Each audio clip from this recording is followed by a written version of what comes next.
Welcome to the Coachers Podcast.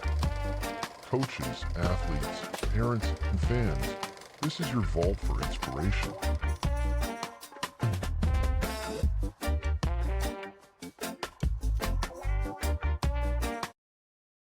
How's it going? This is Keanu Yamamoto with the Coachers Podcast, in here with Coach Charlie Hall, head football coach of Phoenix High School, located in Southern Oregon. Coach, thanks for jumping on. Please tell us about your family, journey, background, progression, all that good stuff. Oh man, well, thanks for having me on here. Been at this for a while, and I don't know really where you want to start here. You know, my family, been married over almost, I think, 40 years coming up this June, Keanu. Not too many just people in general, and not too many coaches can stay with that. So a lot of kudos to my wife Jennifer for kind of staying with me through some tough times. Football, you've seen these signs where we interrupt this marriage to bring you the football season. That's been the way for 40 years. So she's super patient, and I think a woman's got to be fairly have some independence to be able to handle some of those things. We're very blessed to have two children. They're in their 30s now, 31, 33. My son, oldest, Nicholas, he played football for me, which was a real thrill, and went on to coaching. Was more of a baseball player than a football player. Played collegiately at Pacific Lutheran University, somebody in your former conference. Played second base and shortstop for the Lutes. Came back to Ashland and became fairly quickly the head baseball coach over at Ashland High School while he was working as an engineer in the Rogue Valley here. And my daughter Cassie, another athlete, played volleyball. She was a swimmer. She played softball. She went on, I think Cassie, because she went on to Linfield College. Yeah, we were in some classes together. Yes, and so she got her nursing degree from Linfield, and currently she's working down in San Diego, California.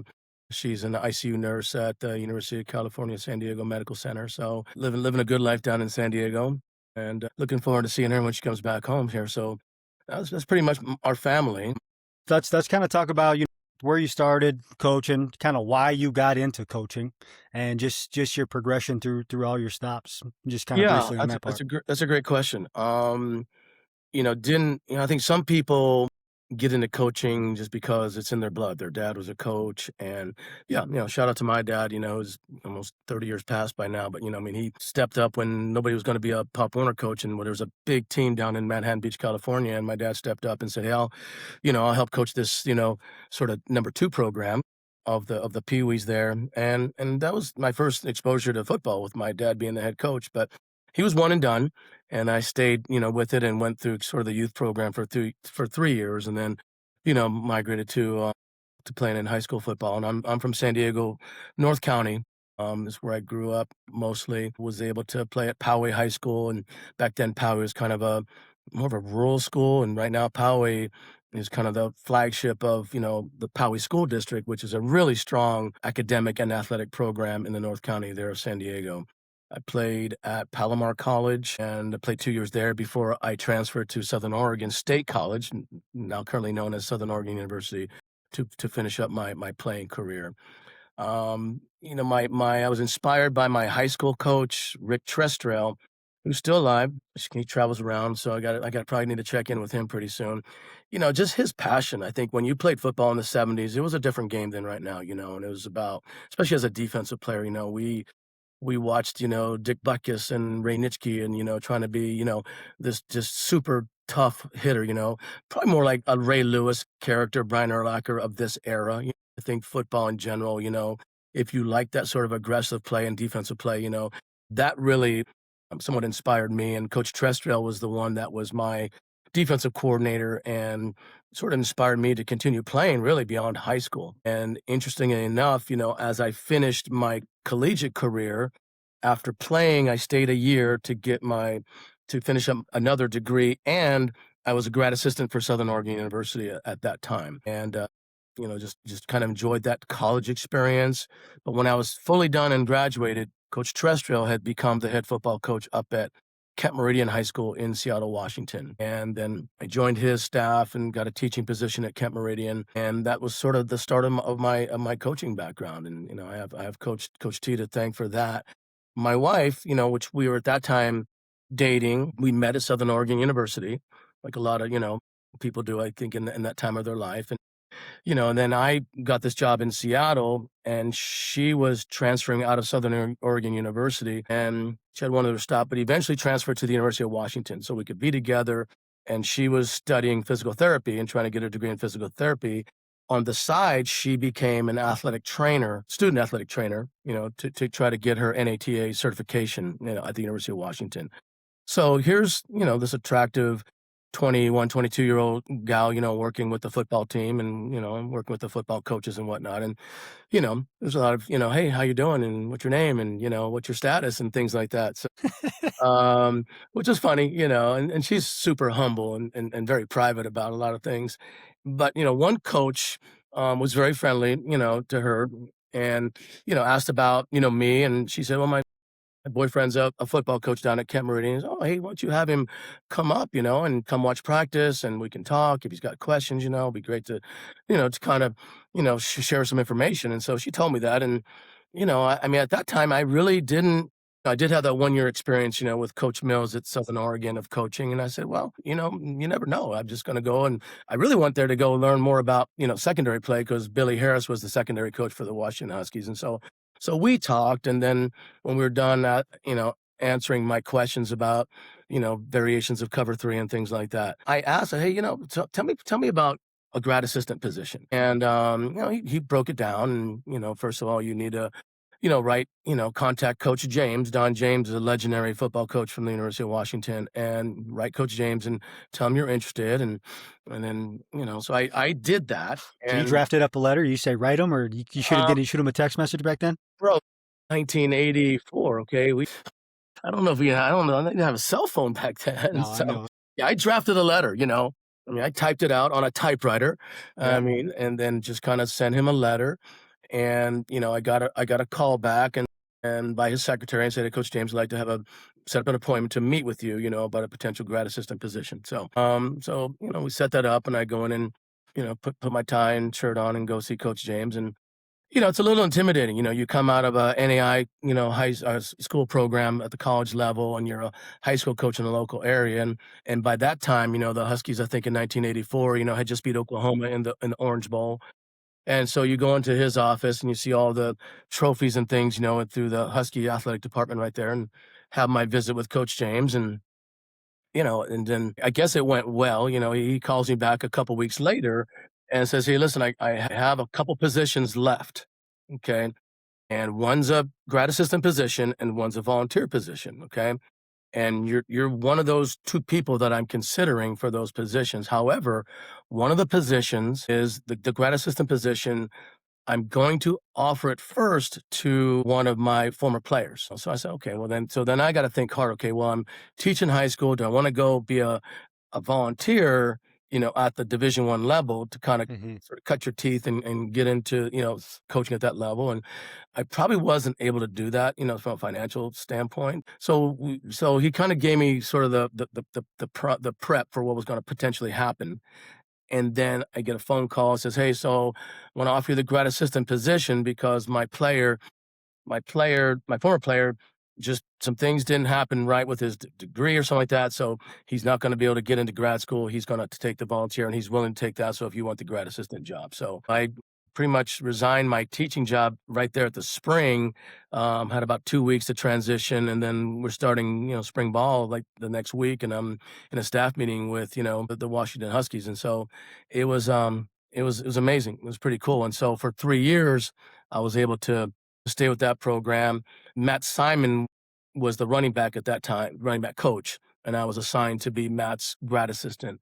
And Matt, since then, has gone on to coach, in many places. And we did get back together along my coaching journey here, and he was pretty instrumental in giving me opportunities, in my young collegiate coaching life. And so just being with the Huskies at that time, we went to 3 bowl games. We played Colorado in the now defunct Freedom Bowl, against Coach Bill McCartney, and they were running the wishbone back then. I don't know if we ever talked about this. What years did you say you're at UW? You said 84? 84, 85, 86, Okay. and 87 were the 3 seasons I was there. Did you just miss Burn Brostek? Burn was there. Byrne was our stud. Hey, so Byrne was my OC in high school. Okay, yeah, I think we talked I don't know about if we ever talked about I this. think we did. I Okay. remember. I think we did talk about that. Yeah, and Byrne was a stud, and Jim Lambright, who was the defense coordinator at Washington at that time, he had a pipeline in Hawaii. I mean, he did a great job of connecting with the locals, and they just loved his, coach's just demeanor and just his toughness, I think. And so, so I know there was Ricky Andrews, Albert Tafono, and they all have kids now that are coming through, probably older kids, probably playing college now, but those guys have all done a great job, with the Huskies. And I know that sort of opened up that pipeline of some of the poly players that played up at UW, and both from Hawaii and also, and just sort of the West Coast, poly kids that played there. So yeah, my 3 years at Washington were amazing. I was able to work 2 years with Coach Simon with the offense, and Gary Pinkel was the offensive coordinator. Gary's went on from there, went to the University of Toledo, and then went on to had a great career at the University of Missouri, all through the early 2000s, did a great job there. Then my last year, I worked with Coach Lambright and Coach Tormey, which were the two linebacker coaches. So I was able to coach on both sides of the ball to kind of get that feel for things, involved in some recruiting, really enjoyed that. Even as a grad assistant, you couldn't go off campus, but all the full-time coaches had the West Coast carved up pretty good. But at that time, because of our success, against Oklahoma in the Orange Bowl and, just becoming more of a national brand, we started to kind of sniff out other areas. And so Coach Simon had Texas, but I tried to recruit some kids out of Texas and try to help him.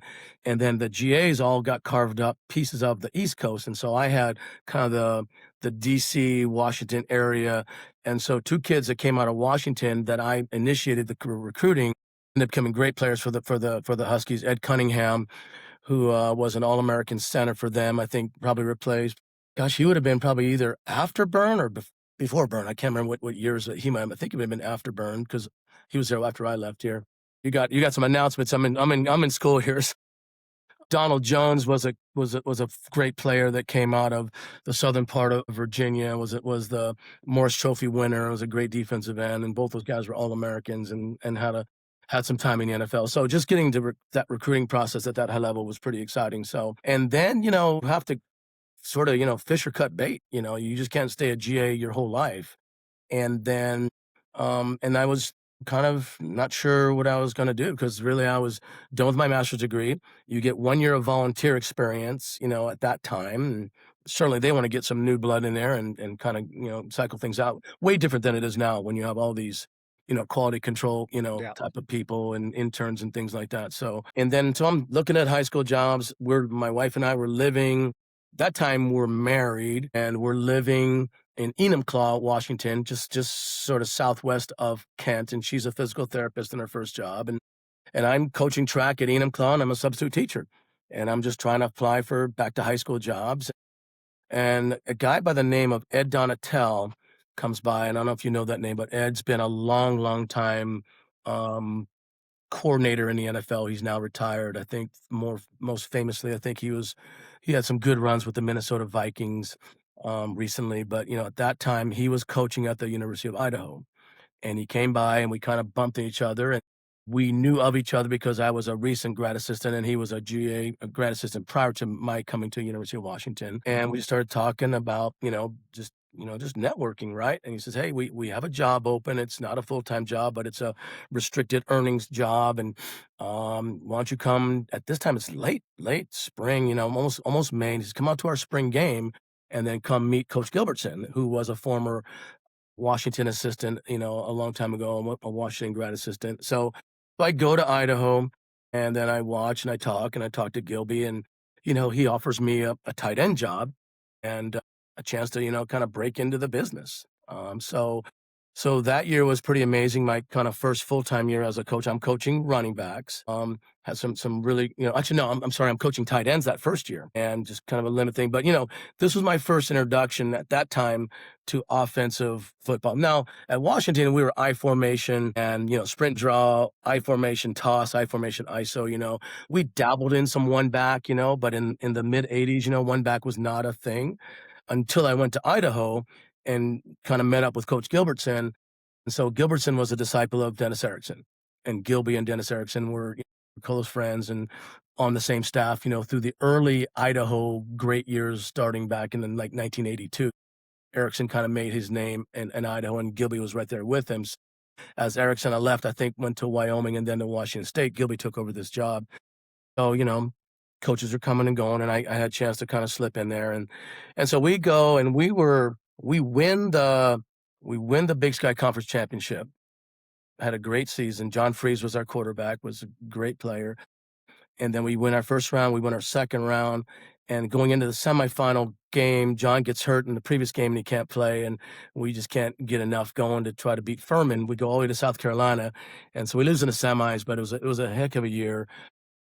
And then 3 of our coaches got jobs at San Diego State. And that left room, for me to advance, within the staff, and get promoted. However, Coach Gilbertson leaves the program and goes to the University of Washington as offensive coordinator. And so now here I am, my first college job, and the head coach who just hired me is leaving the program. So if they bring somebody else in and doesn't know me, then, back coaching high school somewhere. So John L. Smith was the defense coordinator at Washington State. He comes in and gets hired as the head coach. And he tells everybody, hey, man, I'm going to keep everybody here. You guys had a great season. Nobody should lose their job for winning a championship and having the year you guys did.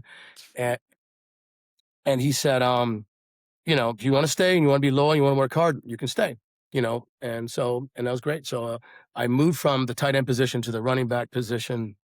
And eventually became special teams coordinator, in my second and third years of coaching college, football. And it was pretty cool.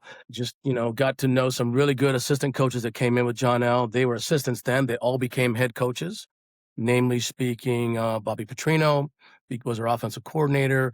Scott Linehan was our receiver coach. All these guys became NFL head coaches. Danny Cazzetto was there, who coached many years, both collegiately and in college. Tom Cable was a grad assistant. Tom went on to be the head coach of the Raiders, over time.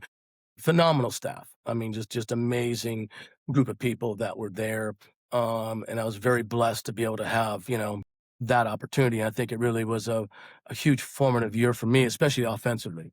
Just taking what I learned from Coach Gilbertson and then, working with, Bobby Petrino and Scott Linehan, again, just expanding my offensive playbook. And we won games, and we won, won another conference championship. We went to the playoffs, every year that I was there.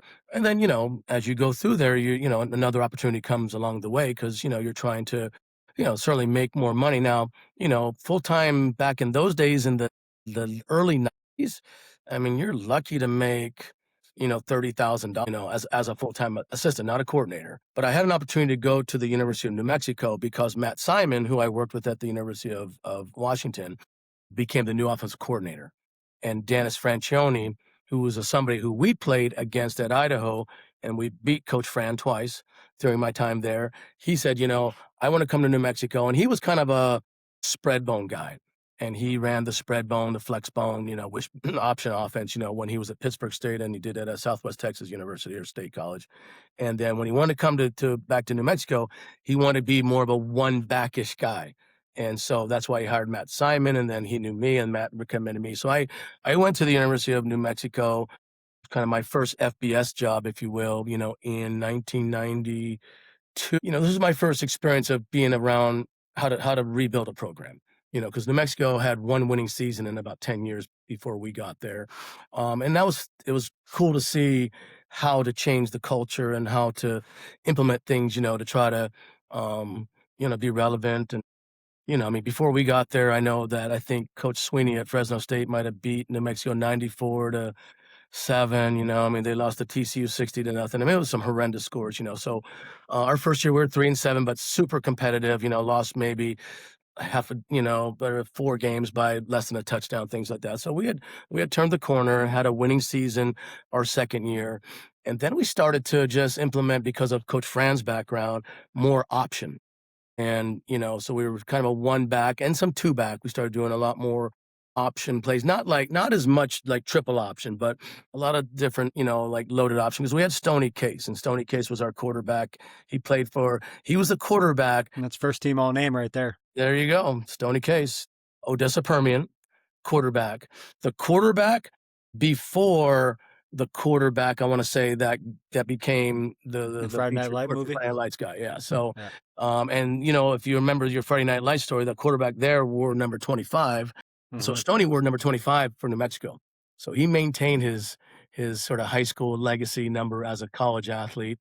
At that time, maybe the top or one of the first, dual threat quarterbacks, by running the option and threw the ball down the field a little bit, said 1,000-yard rush. I mean, his career, well over 1,000 yards and, so many thousand yards of passing. So it was pretty cool. And we were, one of the top programs in the nation, trying to throw the ball and run the option, which was kind of a, at that time, not real common. I mean, nowadays that's what you do, right? I mean, even Yeah. read zone is option football for but we were doing more traditional options and things like that. So, and then I guess, you get a point in your career. By that time, we have our 2 kids. Both were high-risk pregnancies.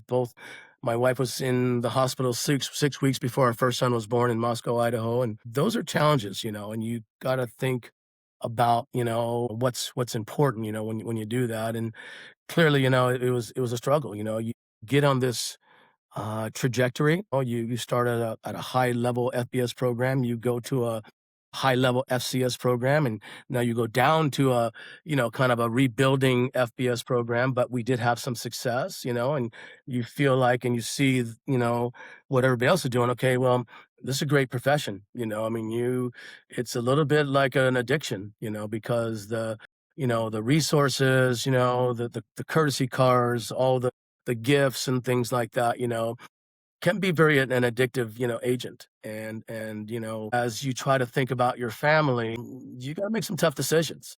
And so I made my first tough decision after my 4th year at New Mexico, was moving more into the quarterback coach position. Had the passing game coordinator position. Prior to that, I was working as a recruiting coordinator, so I had touched on all these coordinator positions, through my young coaching career. Then, there was the Southern Oregon job came open.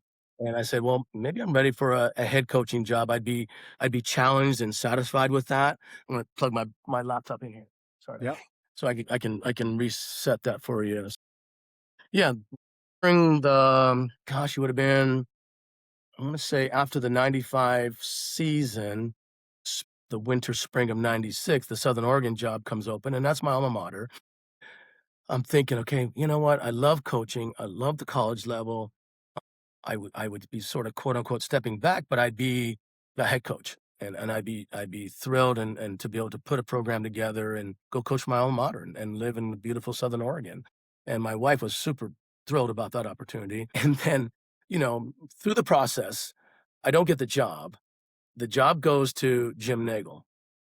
Okay. And Jim was a legendary coach at Ashland High School here in the community of Southern Oregon University. And he accepts the job on the terms that he has 2 years to just be kind of like the CEO, and that there would be an interim head coach during that time. And Coach Nagel would slowly sort of transition his philosophy and his vision of the program during that time, because he wanted to stay and watch his kid graduate.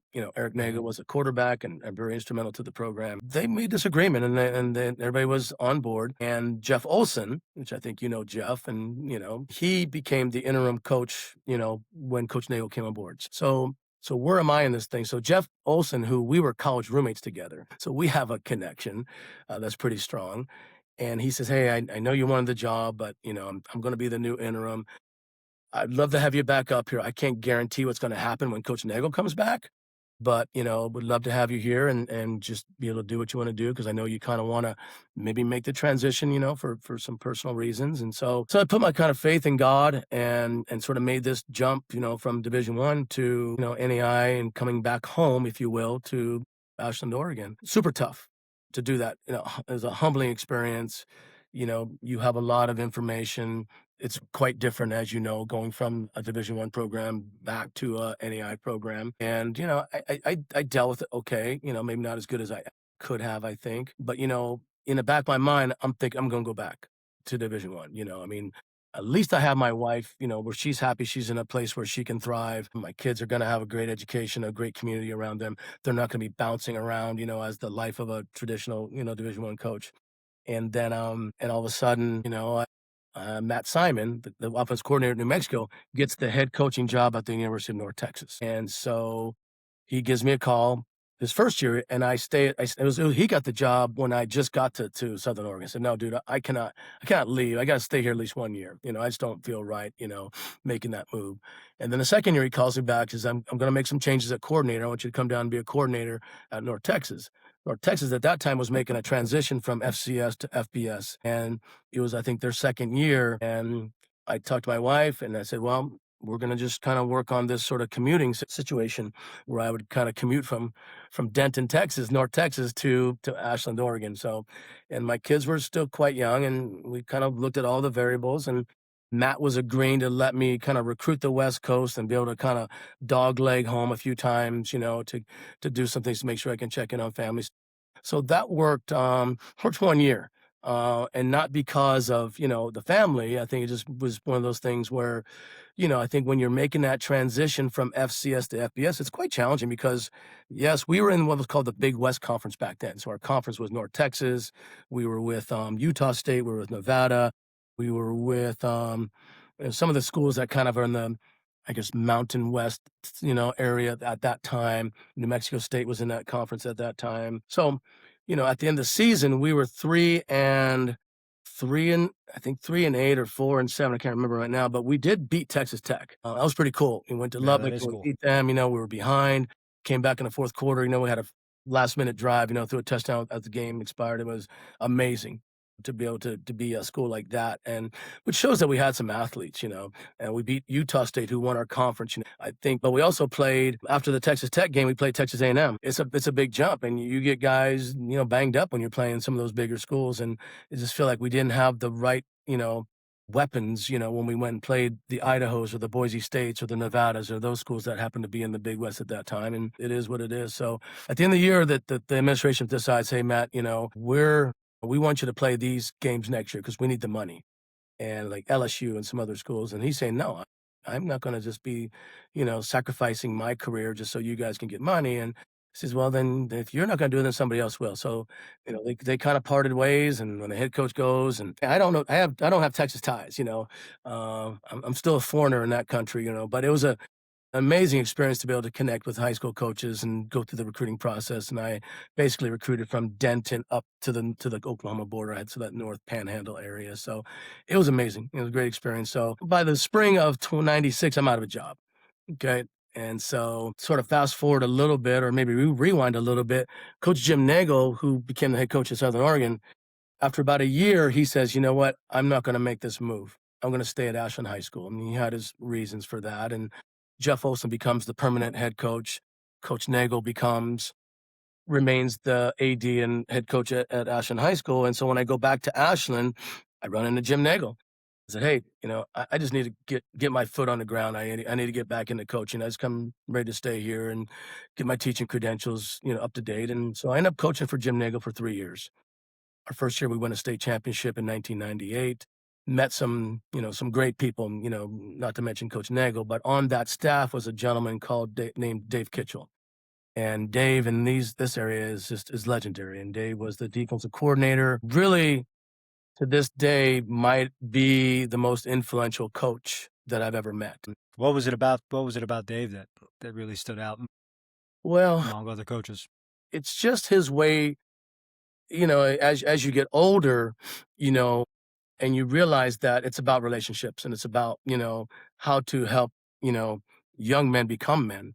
And Dave was all about that. And he's Chicago, born tough guy, but just had this passion, but was compassionate. He was demanding, but he would never demean kids. And kids loved him. And, his trademark slogan is, "We love and care for each other."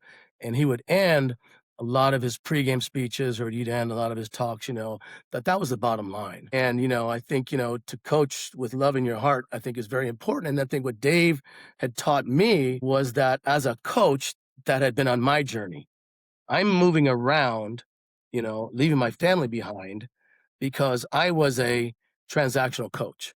Yeah. I was trying to transition to become basically higher in the food chain, higher in the salary pool, higher in the status of titles, and less about being sort of transformational in what I was doing. And I think Dave really taught me that. And just the connections that we had with that team were just amazing. And just the way he got these kids to respond was incredible. And I felt like that really kind of was a big switch in my coaching career, albeit, I was probably in my late maybe or early, when that transition happened, but very influential, from that standpoint, but we coached 3 years together. I'm teaching classes and I'm learning. I'm back in the classroom. I'm teaching social studies. Not even teaching PE. I'm teaching driver's ed when we had driver's ed in the schools, teaching social studies. I was a yearbook advisor one year, I'm doing all this stuff, money's tough, I wasn't getting paid like a teacher that had been in teaching for 20 years. I was getting paid like a first year teacher. So that was tough. So I'm coaching football, trying to do all this, teaching summer school, just trying to make ends meet. And then in the summer, I'm working with Coach Tyrone Willingham at Stanford, and a few of his assistants were people that I knew from New Mexico. And I'm working summer camps at Stanford. And that was cool because I'm working with, kind of the best of the best high school quarterbacks, although the head coach, the assistant coaches are working with the top prospects, right? But I'm working with juniors and younger players and, kids who later, become these great players and some went on to the NFL. That was cool because it gave me a little bit of that collegiate fix to be around those guys in the summer. And then a job opens up at Washington State. Robin Pflugrad. No, that wasn't Robin. What happened? Somebody left Washington State. And so Casey Dunn is a former player of mine. He was recently the offense coordinator at Oklahoma State. He calls us, hey, come apply for our tight end job at Washington State. And so I go up there and I meet with Coach Price and Coach Doba and these other guys, at that time. And Washington State was very competitive back then. And, after the interview, I said, God, you don't sound like a high school coach at all. So, well, I've been in college football for a while. And so I said, yeah, we really think a lot about you. And we got one more interview and, we're going to make a decision. So I said, well, I got maybe kind of get back to a higher level. And my wife liked that area. We might move back to the Palouse. And so I get the phone call the next couple of days here. And sorry, but we hired Robin Pflugrad from Northern Arizona University, okay? And so Robin leaves NAU because he was most recently at Arizona State.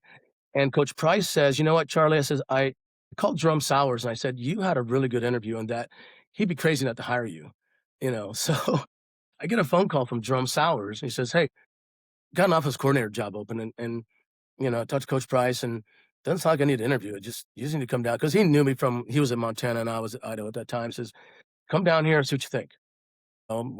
We load up the family. We go down to Flagstaff and we make a little bit of a vacation out of it. And we go down there and, kind of the job's mine. And then, we drive home and talk about, all the possibilities.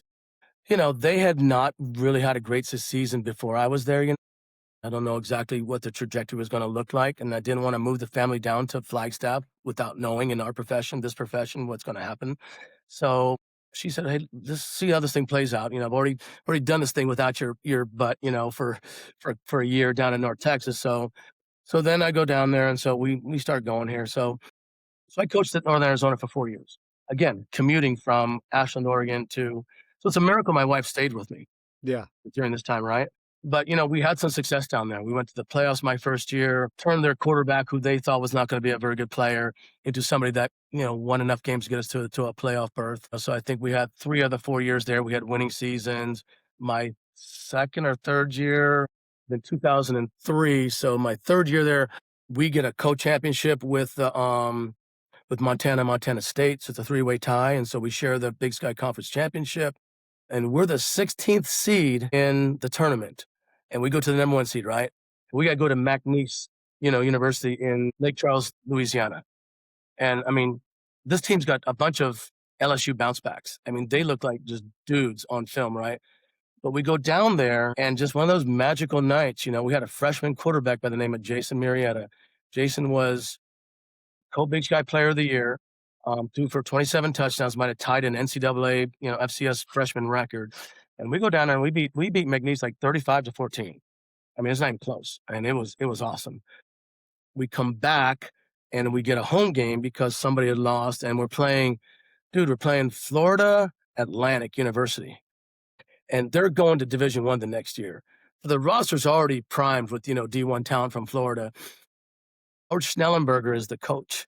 And so he's legendary coach from Miami back in the day. So they come in and we just got our hands full. They just got too much speed. We can't keep up. So go one more year at Northern Arizona. It's a long story, Keanu. Okay. I should probably write a book someday. Your recall is freaking amazing. I tell you what. Well, again, I'm trying to fight, fight Father Time here. And then I get a phone call. It's Dave Kitchell. During this time, I think would have been early in my time at NAU, Dave gets cancer and says, and we're talking, I'm trying to pump him up, and he's really, trying to fight this thing pretty bad. I send him some NAU stuff. One of the players that I recruited at New Mexico was Brian Urlacher. And so I hadn't talked to Brian in years, but I send a letter to Brian, and I get can't remember, I might have got a phone call back, and it's Brian Urlacher's mom. And she goes, Coach Hall says, gosh, I got this letter that you sent to Brian, and I just want to help you and want to thank you for, what you did for Brian when you, got him to go to New Mexico. And by this time, Brian's a stud in the NFL at that time. And so she sends me to give to Dave an autograph ball, 2 jerseys, all kinds of autographed pictures of Brian, so I get them in the mail and I give them to Dave because he's a Chicago true and blue guy. He was pretty stoked about getting those things. So then Dave calls me after my 4th year. This would have been kind of the winter of 2000. And Dave calls me, says, hey man, you need to come home. He flat out says, you need to come home and be with your family. He says, we had a coach for 2 years after Coach Nagel left. It didn't work out. He used some expletives, and I felt him, and I said, well, okay, next time I come home, let's talk. And, I just got to kind of see for myself really about if I'm, because I make this jump, I'm not going back to college. Right. So then I talked with, Coach Nagel. I talked to Dave, went through this process, and then, then we went through a formal process as well. And then I get the job.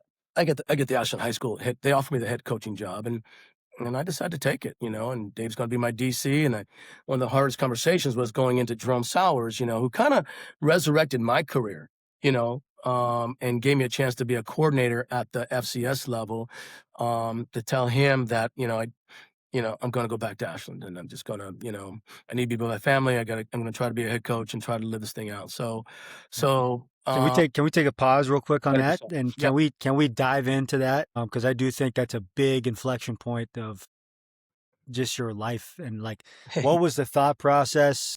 I know you mentioned family, but if you can kind of, the recall that you have as far as naming all these names in your path, I know you can kind of tune into, exactly what your thought process was at that time. And let's take that deep, because like, I think that's always a crossroads. Yes. And then, something that I always entered to January, February time as far as, what was the next move. And I know I'm not the only person or was the only person that goes through that. I think that's a cyclical thing. So if you could kind of dive into that and your decision making and why. Boy, I think at the heart of it, certainly as a Christian person, you think about, how you're treating your family, and, at the heart of it, you feel guilty for what you've done, and you're trying to make amends while you still can make a difference in your family. You've been a dad for so many other young people your entire life. We all have stories of kids who don't have the same resources as maybe we've had, growing up, and, their lifeline, not only to higher levels of football, but, their lifeline to becoming a better person is the life lessons learned in football. But, at the same time, when you're going on the path that I was, kind of with a family and the responsibility to take care of them, there's an awful lot of guilt. There's no doubt about that. My kids were, at that time when I made that transition, my son was in later part of middle school, maybe even 7th or 8th grade, and my daughter was 2 years behind. So there was still time, to kind of make that connection, and I think in the heart of it, was you got to do this, it's just kind of that there's two dudes talking on your shoulder, right? And, hey man, you were 2004, you were Football Monthly Magazine National Offense Coordinator of the Year, keep going, over here, it's, you're letting your family down, David Bailiff if I can use another name here, David was the head coach at Rice University, and we became really close when we coached together at the University of New Mexico, right? And he had a job open, and now I'd be going to Houston if he ended up hiring me, right? But he says, Coach, I can't hire you because he saw my situation. He says, you know what? If I bring you down here and you have a situation at home that you need to get back to, okay, you're gone. Football is more than just coaching, in the season or recruiting and things like that. It's you're on call a lot. To lose you for whatever amount of time would be not great for our staff because we'd have to make up for your loss if something detrimental happened to you and you had to go home to take care of some family issues. So, and that also, just the reality that I'm sure David, who's my best friend, one of my better friends at that time, believes that, then other people have got to think that as well. So, thinking about what your future is going to be like is the reality of kind of getting to that position at that level may not come to fruition. So I'm just being honest, with those realities, but the dominant factor is just that personal sort of a mindset about taking care of your family, from a Christian perspective. And then then I started I made it happen, and then come here and make this the best opportunity because Ashland, had great tradition. And I was inheriting all the coaches that had been with Jim, so I didn't have to like bring in new coaches. It's just the culture had changed under the last 2 years of this other coach, So it was easy to kind of resurrect the quote unquote the Grizzly tradition. It wasn't easy, from a mental side of things, but because the players, they were different. Ashland went from 5 elementary schools down to 3.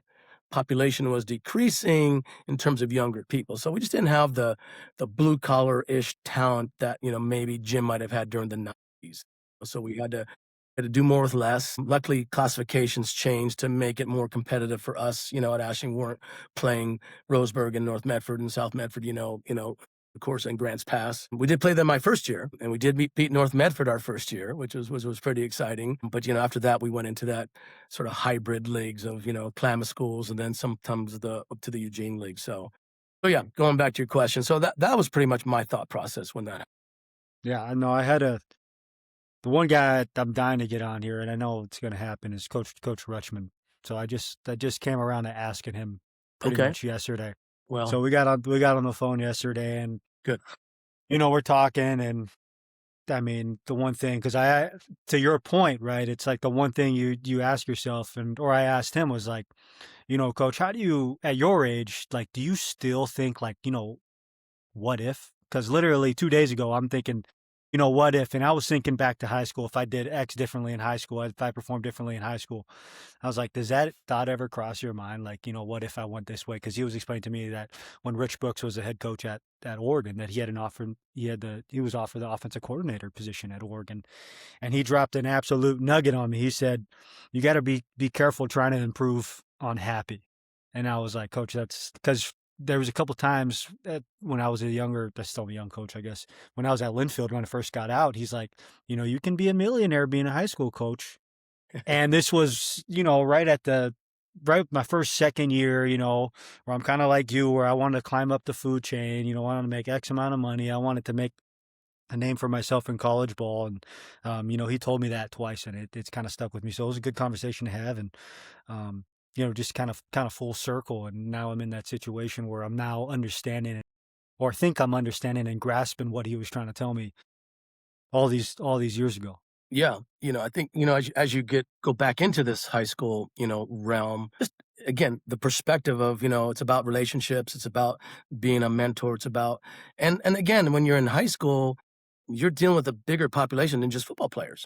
As a teacher, you have an influence. You can have a positive influence, even though those kids are not as invested as your football players, but you can make a difference in their life. I mean, just because, especially in a community like Phoenix, it's a tough area. There's a lot of, dysfunction in families. There's a lot of, on the edge of poverty. These kids don't necessarily, hear a positive comment, from somebody every day. And maybe you're the only one that even says hi to them. You're the only one that hey, good job today, or, I really see you again. I mean, something like that can make a difference, not only to your football players, but to any average student, that, doesn't get that kind of feedback from other adults in their life. So, college, you're privileged to play college football. Let's face it, you really are.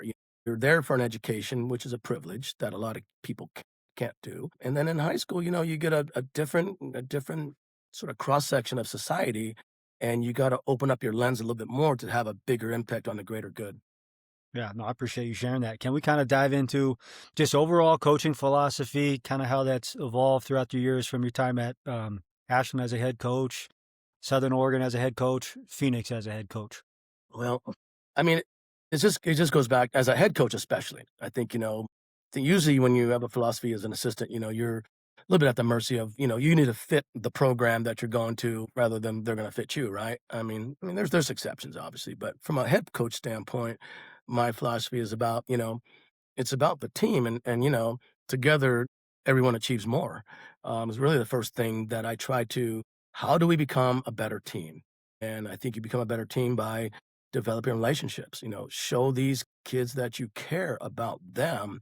They don't really care much about how to read the inside, the zone read and things like that until that you care about those kids. So I think building those relationships, player to coach. And I encourage our assistant coaches to do the same thing. And then how you create an environment where they care for each other. That's Dave Kitchell. We love and care for each other. How do you create a culture where they truly love and care for each other? So, you have to make some tough, you have to call some people out because I think in high school it's about cool kids, and seniors are going to do their thing. And how can you make it more inclusive? How can those guys show respect and show some inclusivity to the younger players? It's hard. I mean, I'm not saying that we're perfect at that, but I think we got to keep addressing those things and trying to make our kids feel better so that when you get this cycle that the older kids care about the younger kids, when those younger kids are older kids, then you have, the culture sort of leads itself. So just trying to create those opportunities, I mean, it's about standards, I mean, it's, before I think there was a lot of rules in how you run a team, but what is our standard and are we living up to the standard, and give them examples and catch them doing something that meets the standard so you can reinforce that. So it's very simple. It's very, I hate to use the word pedagogical, but it is, I mean, this is what good teachers do and good I teachers don't are good even know what coaches. that word means. I'm sorry, dude. It's a grad word, but yeah, study of, just teaching. But yeah, you're trying to reinforce, good behavior. And it's tough love, and again, I go back to Dave, and sort of his mindset, of just being tough on kids. But then you gotta love them up, and you gotta make them feel valued and feel appreciated. Yeah, no, I like what you said about, creating environment and trying to break that cycle as far as how the upperclassmen treating the underclassmen. Yep, So it's not a cyclical thing or it's not a repeating type of behavior. But, exactly. what are some, I guess, some actionable steps that you may have done to, help try and create that environment?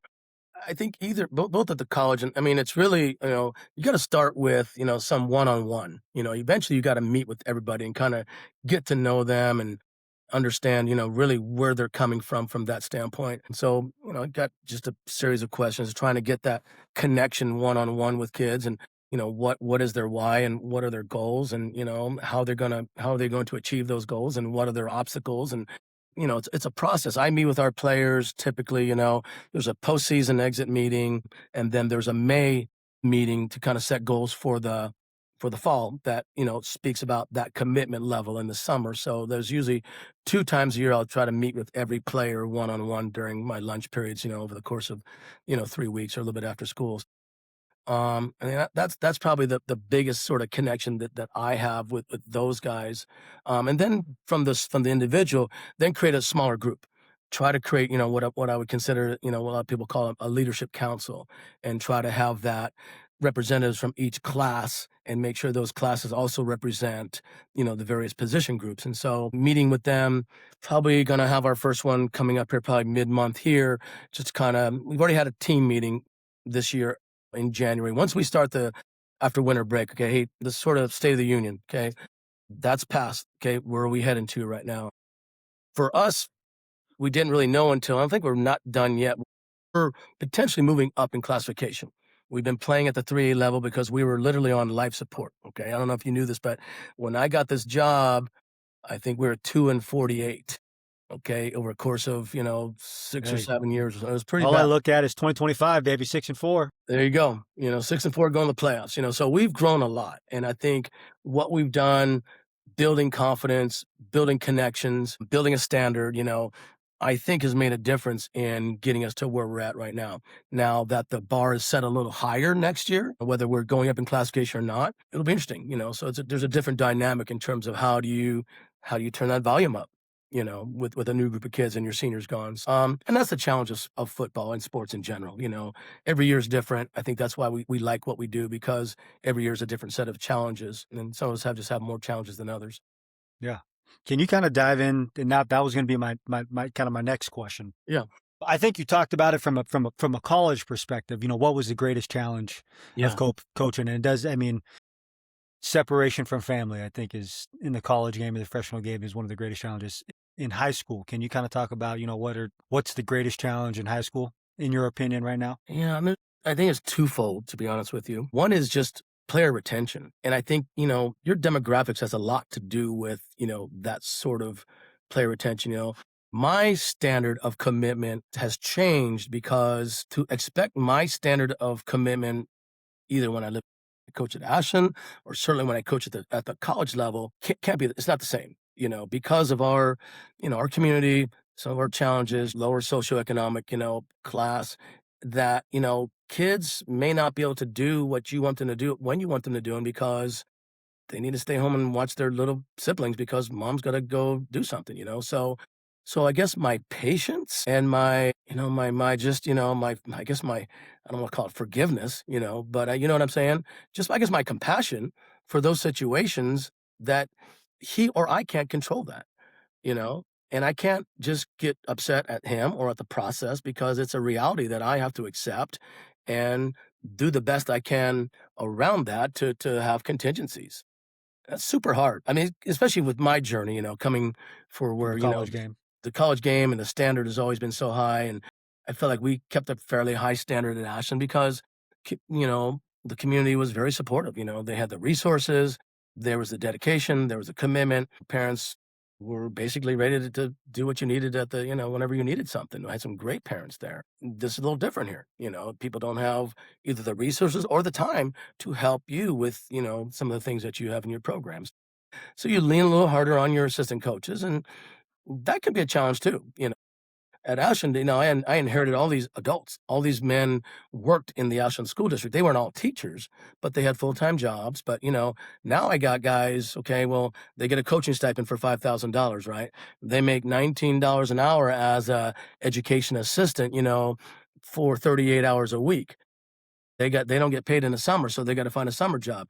Those things are challenging when you take a job kind of like, in an area like this, because you don't really have some of those resources, staff-wise, to do all the things that you wanted to do. So that becomes somewhat of a challenge, trying to have that.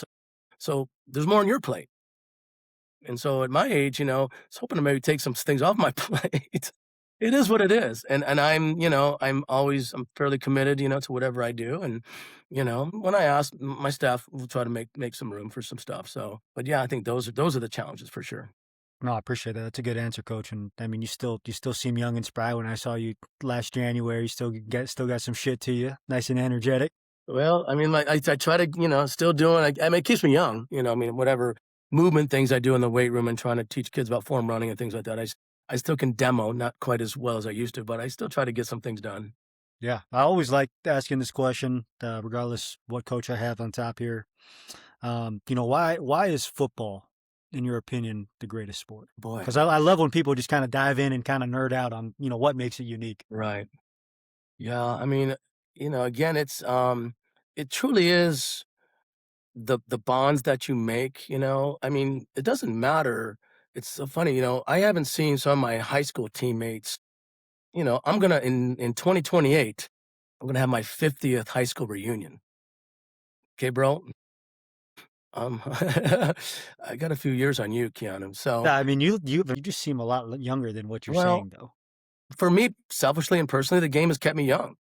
It kept me relevant, I mean, I can deal with kids. I can punch back at them when they give me a hard time being an old man or something like that. It's something that the game and the relationships around the game has kept me young and relevant. And that's, I'm grateful for that. But I mean, it is about those connections. Okay. Again, going back to teammates, there's still a connection, I mean, even if it's Facebook connection, I mean, still, hey, happy birthday, bro. I mean, whatever, miss you, just something simple. There's always going to be this connection because you have this shared history, of something that was unique and very demanding. You have this shared history of difficult times, and you have these shared relationships with other people that makes you a team. The year we went to the state championship in 2015. We lost the summit. And after the game, I couldn't believe this. We're shaking hands, and there's all the meet the parents and things like that. Dave Brown, teammate of mine from high school, we were co-captains. Dave went on to UCLA and ran the hurdles. I mean, he was a phenomenal athlete. Sitting there at the end of the game, comes up to me, Coach Hall, good job. I mean, I hadn't seen Dave since, I don't know if he went to our 10 years. The only time I went to a reunion was 10 years ago, or 10-year reunion. Congratulating me. And he said, I live in Beaverton. I work for Nike, and I just saw you're playing today, and I want to come down and just congratulate. That is the essence of the connection and bonds that we have. That time isn't a factor in what you do. And every time I see a former player, that connection, that hug, that how you doing, coach? It's pretty cool. So I mean, it's not something that you think about. I'm doing this because I want these things, it's a byproduct. Yeah.